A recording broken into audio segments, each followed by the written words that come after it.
Okay, let me just restate it really quick because now I'm recording. So remember, when you guys have standard form, it's ax squared plus bx plus c. A is 1, b is 2, c is 3. You have to use this formula minus b over 2a to find the x value of your vertex. I substitute, I get -1. Okay, how do I find the y value to the vertex? Input, output. Take that -1, substitute it for x, clean it up, and you get your y value, right? You guys can all do, so if I use function notation, f of -1 means let x equal -1 and substitute. So, but if you wrote y, that's fine. I shouldn't be confusing you. Okay, -1 squared is +1. 2 times -1 is -2 plus 3. So I get 2. Yeah? So my vertex is -1, 2.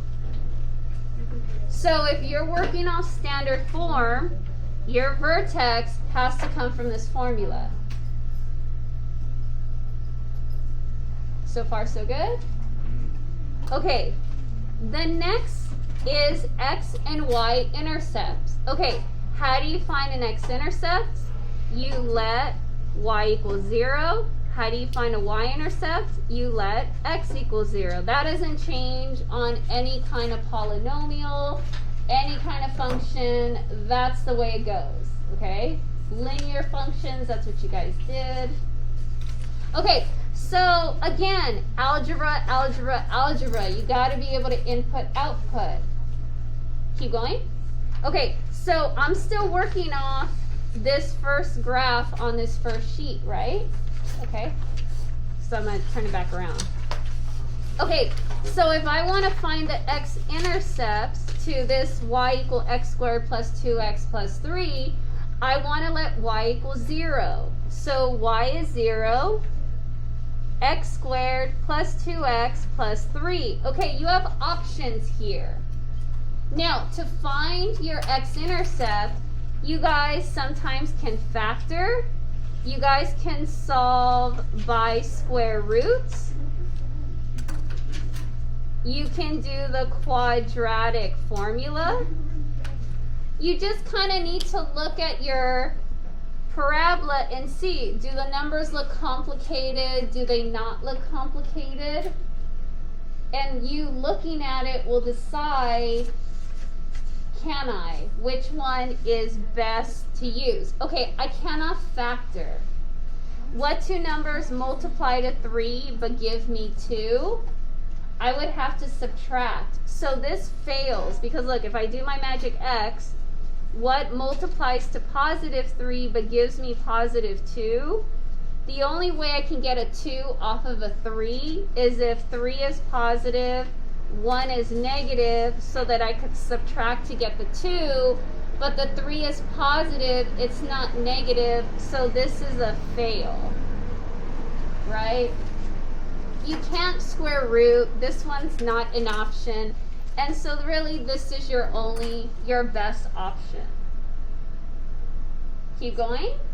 Are you guys okay? Questions?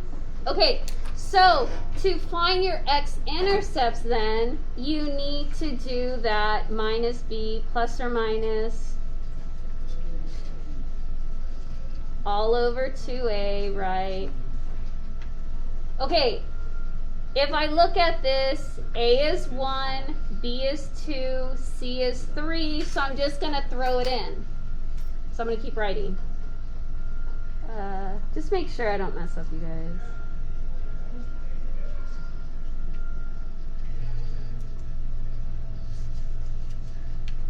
And, whoops, why did I put an equal sign there?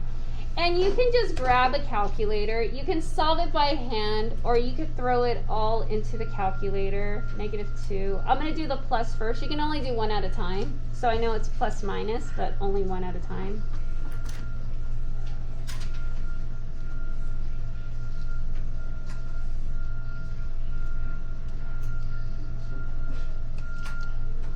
All right, we don't like it. Oh, do we get a negative? Oh, wait.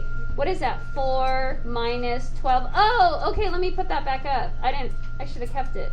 So look, I get rejected. Rejection.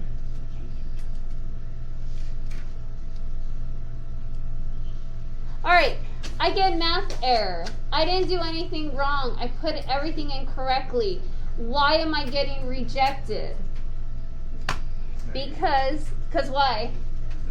Yes, this little number inside the radical, so let me continue it. That's 4 minus 12,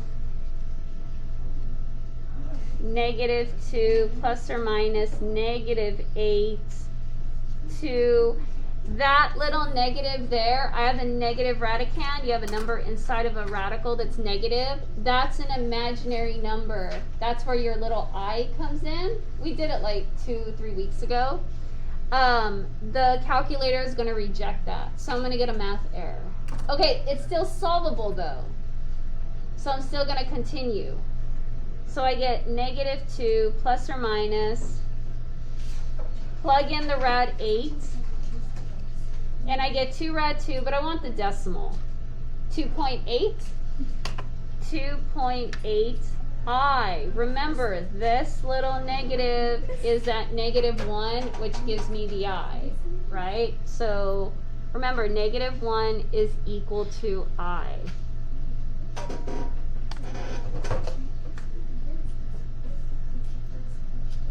So that's where this is coming from because of that. Okay, clean it up. Negative 2 over 2 is negative 1, plus or minus 2.8 divided by 2 is 1.4 I. Okay, those two are your X-intercepts. Those are your answers. It's not like, well, do I have to? No, those are your answers.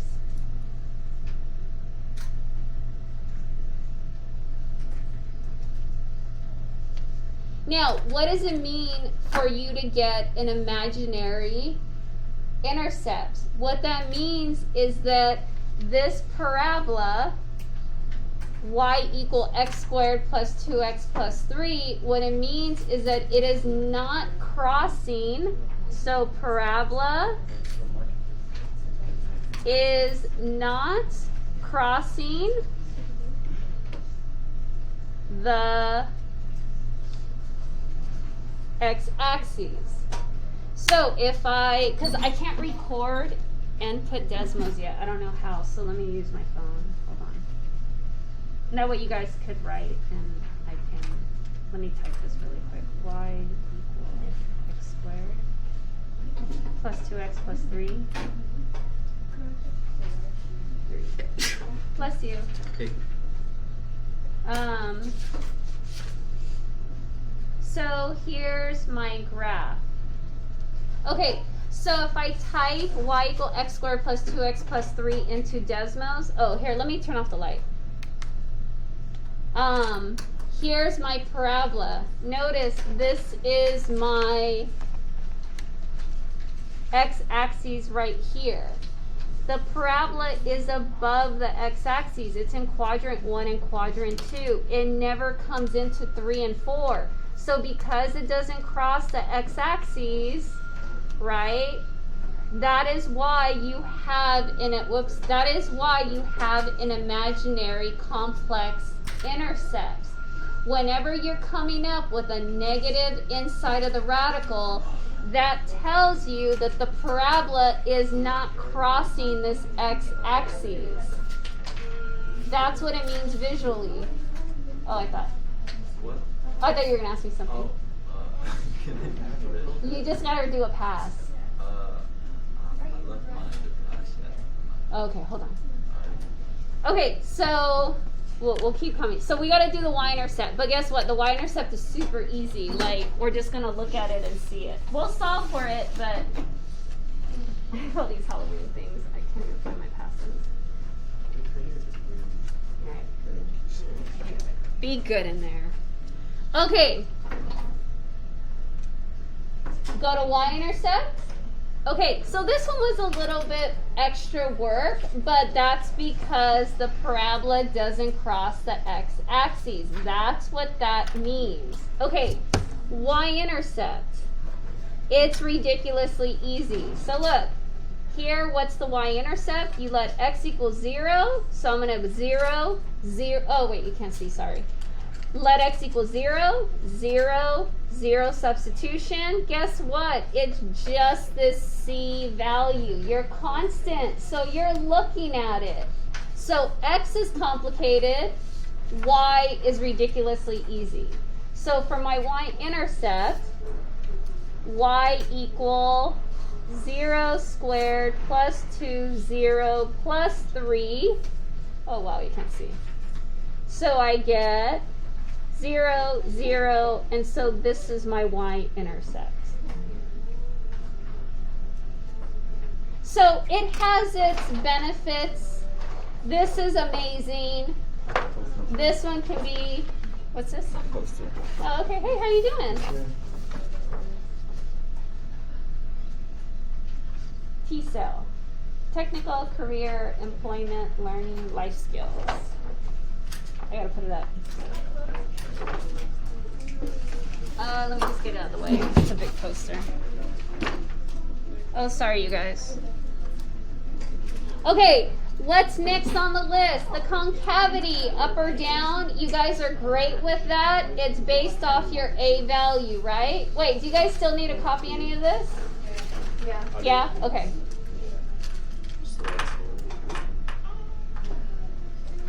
This video is going to be so long.